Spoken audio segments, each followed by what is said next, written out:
देखिए, प्रेगनेंसी के बाद मतलब बच्चा होने के बाद ये मम्मी पाउच, ये लटकता हुआ पेट एग्जैक्टली कम कैसे करना होता है? क्या ये मेरा बेली फैट है, या ये मेरा डायस्टेसिस रेक्टा है, या अभी मैं मोटी हो गई हूँ जो कम ही नहीं होने वाला? चलो आ जाओ आ जाओ आ जाओ, तुम सब लोगों के लिए ये पर्टिकुलर वीडियो है जो बहुत डिटेल में आप लोगों को बताएगा ये मम्मी पाउच एग्जैक्टली होता क्या है। सो जब भी हमारा बच्चा हो जाता है, बच्चा तो गोदी में रहता है, और बहुत सारे लोग मुझे बोलते हैं कि मिरर में देखने के बाद ऐसा लगता है कि अभी भी मैं प्रेग्नेंट ही हूँ, मेरा पेट अंदर गया ही नहीं है। कई बार हमको ऐसा लगता है कि अरे बाप रे, मेरे को तो लगा था बच्चा पैदा होते ही ऑलमोस्ट मेरा 4-5 किलो वजन कम हो जाएगा, बट ये 3 किलो का बच्चा बाहर तो निकल गया, बट मेरा वजन कम ही नहीं हुआ है। कई बार मदर्स बोलते हैं कि पेट इतना ज्यादा लटक रहा है कि ये समझ में नहीं आता कि ये मम्मी पाउच, मतलब ये लटका हुआ जो पाउच है, वो कभी कम होगा भी या नहीं होगा।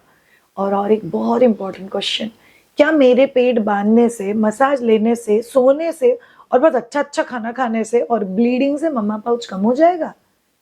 ये सभी सवाल हम लोग को कंफ्यूज ज्यादा क्यों करता है पता है? Because Instagram, YouTube, social media, कई जगह पे ये चीज प्रमोट हो रहा है, 30 डेज में गेट फ्लैट स्टमक, 45 डेज में get a flat stomach. But हम सब लोग को खुद को पूछने की जरूरत है, क्या फ्लैट स्टमक ये टारगेट है? क्या एक्चुअली एक वुमन को अपने यूट्रस के आसपास थोड़ा बहुत फैट होना, क्या ये पॉजिटिव माना गया है? सो अभी के लिए, कुछ समय के लिए आप लोग प्लीज वेट लॉस को साइड में रख दो और समझने की कोशिश करो जो मैं बता रही हूँ।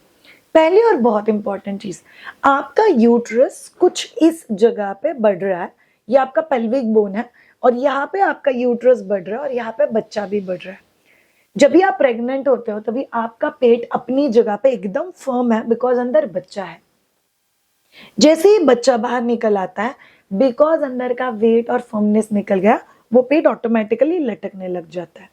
इसीलिए कई बार आपको रियलाइज होगा कि मम्मा पाउच जो है वो ऊपर फर्म था, और जैसे ही आपका डिलीवरी हो गया, जुप ऐसे यू की तरह वो लटकता है।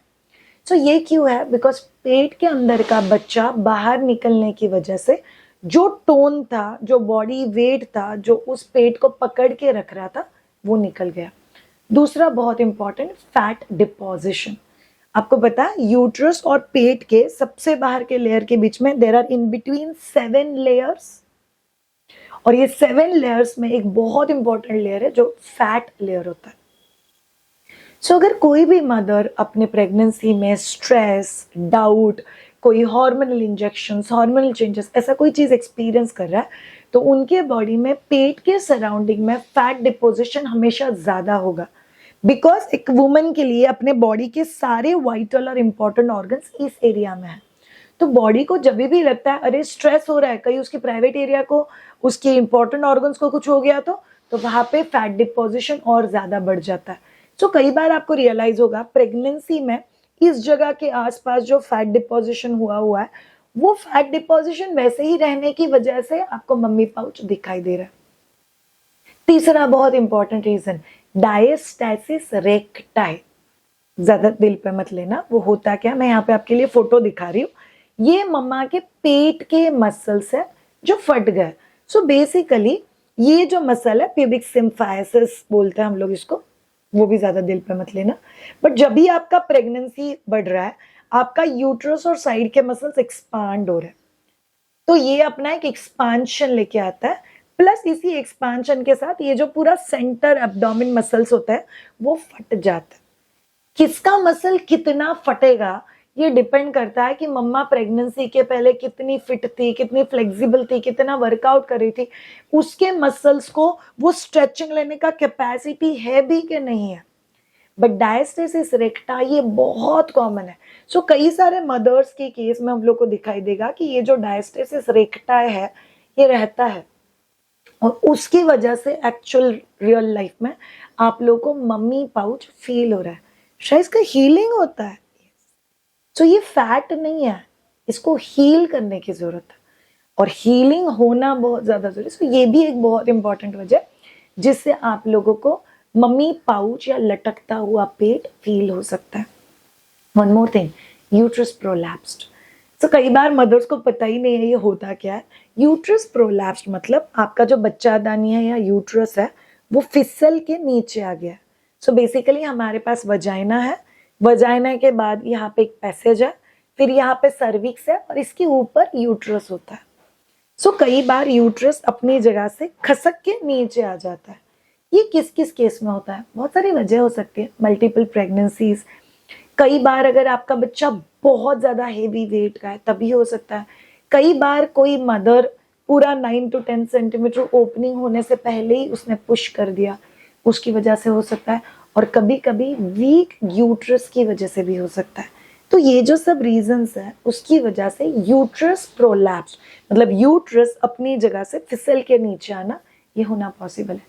अगर किसी मम्मा के केस में यूट्रस प्रोलैप्स्ड होता है मतलब यूट्रस जो थोड़ा सा ऊपर था वो खिसक के थोड़ा सा नीचे चला गया, तो कई बार आपको लोअर एब्डोमेन में फैट दिखाई देगा और वो मम्मा पाउच वैसे ही रहेगा। प्रॉब्ली ये सब चीजें सुनने के बाद आप लोग को लगेगा अरे हाँ यार, तो मम्मा पाउच तो इन सब चीजों की वजह से ही होता है। हर बार मम्मा पाउच मतलब फैट नहीं होता, और हर बार मम्मा पाउच कम होने के लिए आप लोगों ने सिर्फ वेट लॉस करना है ऐसा ही नहीं होता। बिकॉज आपके आसपास कोई ना कोई तो रहेंगे मदर्स जो आपको बोलेंगे शायद मेरा पूरा वजन तो कम हो गया बट मेरा पेट अभी भी वैसा ही रह गया। इसका मतलब क्या है? That was not the fat, that was not the weight. वो इन सब चीजों में से कोई वजह थी जिसकी वजह से आप लोगों को मम्मा पाउच रह गया था। And last but not the least, hormonal changes. So आपके बॉडी में हार्मोनल चेंजेस होता है। यूट्रस को एक्सपांड करने के लिए आपके ब्रेन में से एक सिग्नल निकलता है जिसको कहता है soft tissue relax, soft tissue relax. तो आपकी बॉडी के जितने भी सॉफ्ट टिश्यू है सारे रिलैक्स हो जाते हैं। सो ब्रेस्ट सॉफ्ट टिश्यू है, पेट सॉफ्ट टिश्यू है, तो ये रिलैक्स हो जाता है। जैसे ही बच्चा बाहर आ जाता है ये सारे मसल्स अपना जो टोनासिटी है वो रिलैक्स कर देते हैं और इसीलिए से लटकते हैं। इसलिए ब्रेस्ट सैगिंग भी बहुत कॉमन है, एब्डोमिनल पाउच लटकना भी बहुत ज़्यादा कॉमन है। अभी आपको खुद के अंदर जाके देखने की ज़रूरत है कि एग्जैक्टली इसमें से कौन सा चीज़ हो सकता है कि जिसकी वजह से ये इशू आ रहा है। बट आपको कुछ कुछ बहुत इंपॉर्टेंट सवाल दिल में आएंगे। पहली इंपॉर्टेंट चीज़ कि क्या मैं क्या करूँ, वर्कआउट फटाफट से चालू कर दूँ क्या, वेट लॉस शुरू कर दूँ क्या, अभी मैं क्या करूँ कि मेरा पाउच रहेगा नहीं, जिंदगी भर रह जाएगा। तो पैनिक अटैक की तरफ हम लोग बाद में जाएंगे, बट पहले जान लो कि मम्मा पाउच क्या है। समझने के बाद आपको ये भी जानने की बहुत ज़्यादा ज़रूरत है कि एग्जैक्टली कोई भी मदर क्या मिस्टेक करती है, और हम लोग को ये भी जानने की ज़रूरत है कि रिकवरी का टाइमलाइन क्या होता है। सो पहले हम लोग रिकवरी का टाइमलाइन जानेंगे, फिर हम लोग मिस्टेक्स की तरफ जाएंगे। सो जानते हैं रिकवरी का टाइमलाइन। आज आपका बच्चा पैदा हुआ है, एग्जाम्पल, ये बच्चा पैदा होने के बाद के 6 वीक्स मतलब 40 डेज अप्रोक्सीमेटली ये आपके ब्लीडिंग के दिन होते हैं। सो पहले प्रॉपर ब्लीडिंग, फिर पिंकिश डिस्चार्ज, फिर वाइट ब्लीडिंग, फिर spotting and then you will stop. So ideally 40 days हम लोग बोलते हैं यूटेराइन रिकवरी के लिए। यही 40 वीक्स में वजाइनल रिकवरी भी होता है और यही 40 वीक्स में यूट्रस ड्रॉपिंग भी होता है। यूट्रस ड्रॉपिंग मतलब जो इतना बड़ा पेट था उसके अंदर इतना बड़ा यूट्रस भी था, बच्चा निकल जाने के बाद यूट्रस छोटा हो गया और फिर वो यूट्रस उस पेट में गोल गोल गोल गोल गोल गोल घूमता है और घूमते घूमते घूमते घूमते उसको 40 डेज लगते वो अपनी जगह पे आके फिट हो जाता है। सो इसको हम लोग बोलते हैं यूट्रस ड्रॉपिंग। सो ये जो यूट्रस ड्रॉपिंग है ये फर्स्ट 6 वीक्स में होता है। सो आप लोगों के लिए सबसे इंपॉर्टेंट रिकवरी टाइमलाइन है बच्चा पैदा होने के दिन से लेके पहले 6 हफ्ते तक। पहले 6 हफ्ते से लेके तीसरा महीना खत्म होने तक आपका टाइमलाइन होता है। So first is recovery timeline, उसके बाद का टाइमलाइन होता है हीलिंग टाइमलाइन। सो आपका बॉडी जो नेसेसरी हार्मोनल चेंजेस की वजह से, बच्चे की वजह से जो आपकी बॉडी में चेंजेस हुए वो सारे चेंजेस को नॉर्मल पे लेके आना, मतलब सॉफ्ट टिश्यू को वापस टोनिंग करना, बॉडी में ब्रेस्ट मिल्क प्रोड्यूस करने वाले हार्मोन्स को बढ़ाना। तो श्रेया एग्जैक्टली वर्कआउट कब से शुरू कर देना चाहिए? आइडियली हम लोग बोलते हैं डिलीवरी होने के बाद इमीडिएटली आपको एक्सरसाइज शुरू करना बहुत ज़्यादा जरूरी। मैं यहाँ पे आपके लिए वीडियो लिंक कर रही हूँ आफ्टर डिलीवरी एक्सरसाइजेस, वो कंपलसरी आपको जितना जल्दी पॉसिबल हो। सी सेक्शन डिलीवरी हो तो 2-3 दिन के बाद, नॉर्मल डिलीवरी हो तो 1 दिन के बाद, बट आपको ये चीज़ें शुरू करना बहुत ही ज़्यादा ज़रूरी है। So you start with exercise. 6 weeks हो जाने के बाद आपको डायस्टेसिस रेक्टाई वाले एक्सरसाइज शुरू करना है। वो भी एक्सरसाइज का मैं वीडियो यहाँ पे लिंक करी हूँ, वो आप लोग शुरू कर देना। और एक बार 3 महीने हो गए, मतलब आपके बच्चा 12 वीक प्लस हो गया, तभी आपको शुरू कर देने हैं आपके हीलिंग, रिकवरी और डायस्टेसिस रेक्टाई के रेगुलर एक्सरसाइजेस। उसके पहले आप जो कर रहे हो वो लाइटर एक्सरसाइजेस है। बट आप डॉक्टर से बात करके, बहुत बार डॉक्टर बोलते हैं नहीं नहीं कुछ एक्सरसाइज मत करना, तुम लोग सिर्फ वॉकिंग करो। कई बार डॉक्टर आप लोग को डरा सकते हैं, आपके सी सेक्शन के स्टिचेस खुल जाएंगे। नहीं, इसमें से कुछ भी नहीं होगा। एक बार 3 महीने कंप्लीट होने के बाद आप लोगों ने एक्सरसाइजेस शुरू करना इज एक्सट्रीमली इंपॉर्टेंट। अगर आपको मायद्विजा के साथ शुरू करना है, बिकॉज मायद्विजा में physiotherapist, doctors, masters in nutritionist, हम सभी लोग आप लोगों के साथ काम करेंगे। बिकॉज ब्रेस्ट मिल्क सप्लाई भी मेंटेन करना है, डीआर को भी हील करना है और उसी के साथ हम लोगों को आगे बढ़ना है। सो मैं यहाँ पे डिटेल्स लिख रही हूँ, आप लोग बच्चा 3 महीने का होने के बाद कनेक्ट कर सकते हो। बट ये एक टाइमलाइन है जो आपको कंपलसरी फॉलो करना है। एक चीज याद रखना, आपका इतना वजन या इतना पेट बढ़ने के लिए 9 महीने लग गए। सो आपको खुद को एटलीस्ट 9 महीने देना है वापस रिकवर होने के लिए। तो हम लोग कहते हैं पहले 3 महीने के बाद आप जब भी अपना हीलिंग प्रोसेस चालू करते हो तो पहले 3 महीने का टारगेट चाहिए, प्रॉब्ली 3 से 5 किलो हीलिंग, टोनिंग, स्ट्रेंथनिंग। उसके बाद का टारगेट चाहिए अगेन 3 से 5 किलो, अगेन अगले 3 महीने का, again further healing, toning, recovery, fat loss.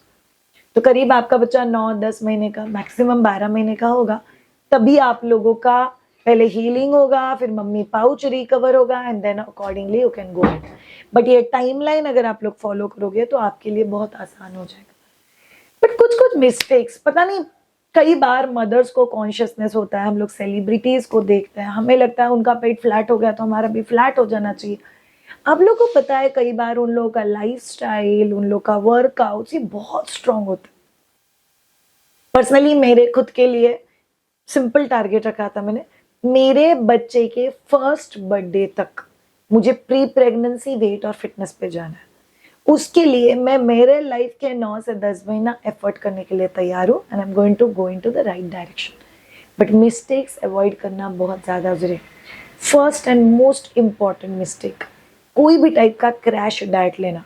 शायद किसी ने मुझे बोला है कि आप लोग ना एक टाइम का मील स्किप कर दो और ये पाउडर ले लो, इससे आपका वेट लॉस हो जाएगा। श्रेया, किसी ने बोला है कि पूरा घी, फैट, सीरियल सारा बंद कर दो, सिर्फ प्रोटीन खाओ, कीटो डाइट पे शिफ्ट हो जाओ, आपका वेट लॉस हो जाएगा। आप लोगों को एक चीज याद रखनी है, आपका अकेले का बॉडी प्रायोरिटी नहीं है, बच्चा भी प्रायोरिटी है। आप लोग ब्रेस्ट फीडिंग कर रहे हो, इसीलिए अगर आप कोई भी क्रैश डाइट में जाते हो तो वो सबसे पहले जो चीज कॉम्प्रोमाइज करेगा वो है आपका ब्रेस्ट मिल्क सप्लाई। और ब्रेस्ट मिल्क सप्लाई एक बार कॉम्प्रोमाइज हो गया, फिर उसको हील करना आप लोगों के लिए बहुत ही ज्यादा डिफिकल्ट हो सकता है। You cannot go for crash diet. That's a biggest mistake. Second, biggest mistake, बहुत सारे लोग डायरेक्ट मेरे को पेट कम करना है इसलिए एक्सरसाइज शुरू करते हैं। नहीं बाबा, पेट कम करने के लिए लोग आपको प्लैंक कराएंगे, क्रंचेस कराएंगे, और कई बार आप लोगों को लगता है I have seen mothers doing that. So mothers जब भी क्रंचेस करता है, सो आप लोग सो जाओगे और मदर्स क्रंचेस करते और आप लोग को बहुत ज्यादा पेट दर्द होता है। कुछ कुछ लोग ऐसे बिठाते हैं आपको, हाँ इससे आपका हीलिंग होगा। ये जो शिवरिंग हो रहा है ये बेसिकली आपका डायस्टेसिस रेक्टाई हील नहीं है, इसके लिए हो रहा है। इनफैक्ट आप लोगों को पता है 4 आर्म प्लैंक जो बहुत इंपॉर्टेंट कोर स्ट्रेंथनिंग की एक्सरसाइजेस है, वो भी आप लोग नहीं कर सकते अगर आपका डीआर हील्ड नहीं है तो। So, आपको क्या समझना है, एज अ मिस्टेक आप डायरेक्टली पेट कम करने के एक्सरसाइजेस नहीं कर सकते। आप लोगों को rather get it evaluated. Gynaecs evaluate नहीं कर सकते हम लोग। हमारे गायनेक को पूछते हैं एक्सरसाइज कर सकते हैं क्या, और गायनेक बोलेंगे सिर्फ वॉकिंग अलाउड है। वॉकिंग से कुछ नहीं होगा, हम लोग को हीलिंग पे ही काम करना पड़ेगा। So probably a proper physio check के साथ जब भी आप लोग हीलिंग के ऊपर काम करोगे, आप आपका कोर बिल्ड करोगे, कोर स्ट्रेंथनिंग करोगे, तभी वो चीज होगा। सो पहले हम लोग को लेके आना होता है मोबिलिटी, उसके बाद लेके आना होता है हीलिंग एंड कोर स्ट्रेंथनिंग, उसके बाद आपको स्ट्रेंथनिंग कंटिन्यू करते करते आगे लेके जाना है, समथिंग लाइक अ डिटॉक्स और healing diet and along with आप लोग को याद रखना है कि आप लोग को ब्रेस्ट फीडिंग न्यूट्रिशन जो बच्चे को देना है वो भी देते रहना है। इसीलिए आप कोई भी ऐसा एक्सरसाइज नहीं कर सकते जिसमें आपके पेट के ऊपर बहुत ज्यादा लोड पड़ रहा है। आप सडनली वेट्स, मशीन्स, जिम्स, ऐसी भी चीजें शुरू नहीं कर सकते जो आपके साथ हीलिंग के ऊपर काम नहीं कर रहा है।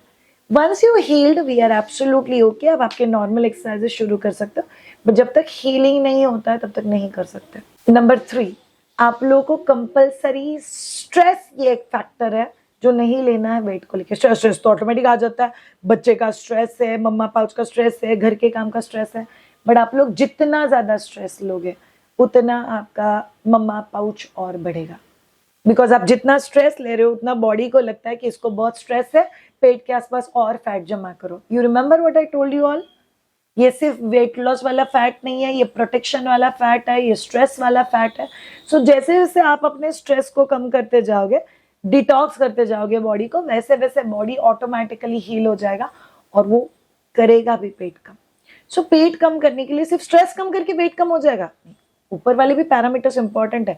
A good healthy good protein diet, second movement but जो टारगेट ओरिएंटेड है, एंड थर्ड हम लोग को अपने स्ट्रेस लेवल्स कम करने पड़ेंगे। अब बच्चे की बॉडी में घुस के कुछ नहीं कर सकते। जो मेरा बच्चा ना रोता है ना, शायद मेरे को बहुत स्ट्रेस होता है, बच्चे के पास वर्ड है, वो आके आपको बताएगा मम्मा सुनो ना, मुझे ना खुजली आ रहा है। खुजली आया तो भी बच्चे को रोना ही पड़ेगा कि नहीं? So every cry, don't blame yourself, don't doubt your breast milk. So you need to remember, compulsively you need to remember कि आप लोगों को स्ट्रेस लेवल्स कम करना पड़ेगा।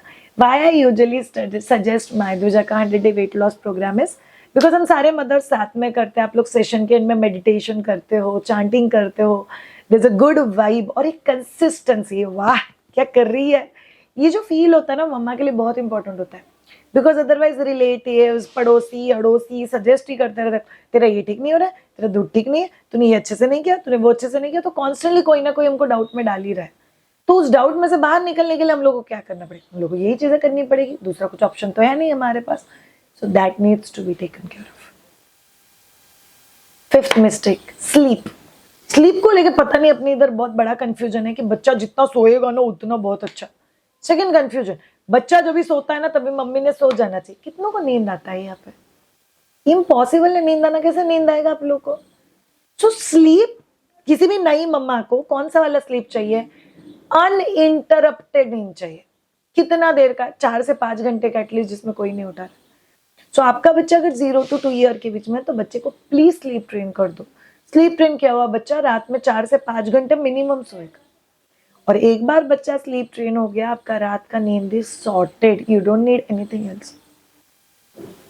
बिकॉज स्लीप आपके हार्मोन को गड़बड़ करता है, स्लीप आपके फूड चॉइसेस को हैम्पर करता है, स्लीप आप लोग का स्ट्रेस बढ़ाता है, स्लीप आप लोग को चिड़चिड़ और मूड स्विंग्स देता है, और इन सभी चीजों का असर, निगेटिव असर आपकी बॉडी और वेट पे तो होगा ही होगा। Last but not the least, biggest mistake, चाहे मैं नई मम्मा हूँ, चाहिए उतना घी खा सकती हूँ, चाहिए इतना कुछ भी खा सकती हूँ, मेरे घर वाले बोलते अभी तो दिन है खाने के, वापस जिंदगी में कभी खाएगी। नो, मतलब आप कोई डस्टबिन नहीं हो जिसमें जो चाहिए वो ठूस दो। आप अभी भी वो मशीनरी हो जिसने एक पूरा बच्चा कंस्ट्रक्शन साइट पे कंस्ट्रक्ट किया हुआ है। अभी वो प्रोजेक्ट अप हो गया, बट प्रोजेक्ट को क्लीन रखना, प्रोजेक्ट को अच्छा रखना, ये बात के बॉडी का हीलिंग करना, ये सब का भी जिम्मेदारी हमारी ऊपर है। So we can not hog on food, मतलब लोग इतना भी खाना नहीं खा सकते where it will start disturbing the entire thing. So इतना एक बार आप लोग याद रख लोगे, it will become very very easy for you. So ये 5 मिस्टेक्स हैं जो आप लोग को कंपल्सरी अवॉइड करना है। बट एक लास्ट पार्ट, श्रेया बट कभी हमको डॉक्टर के पास जाना चाहिए? बहुत सिंपल सी कुछ चीजें। श्रेया मेरे को कांस्टेंट पेट में दर्द होता है, बच्चे को उठाते वक्त, बच्चे को रखते वक्त, कुछ भी करते हो तो मुझे पेट में बहुत दर्द होता है। एक बार डॉक्टर को दिखाओ। सेकेंड, क्या आप लोगों का सूसू लीक हो रहा है? बच्चा हो गया सूसू हो गया, श्रेया मैं चलती हूँ सूसू जाना है, उसके पहले सूसू हो गया, might be it's a uterine prolapse. Uterus prolapse के ऊपर हम लोग एक सेपरेट वीडियो कर चुके हैं, वो मैं यहाँ पे लिंक कर रही हूँ, प्लीज वो वीडियो एक बार देख लेना, आपको समझ में आएगा कि उसको कितने लेवल की हीलिंग की जरूरत है। बट अगर सूसू हो रहा है, it needs to be checked.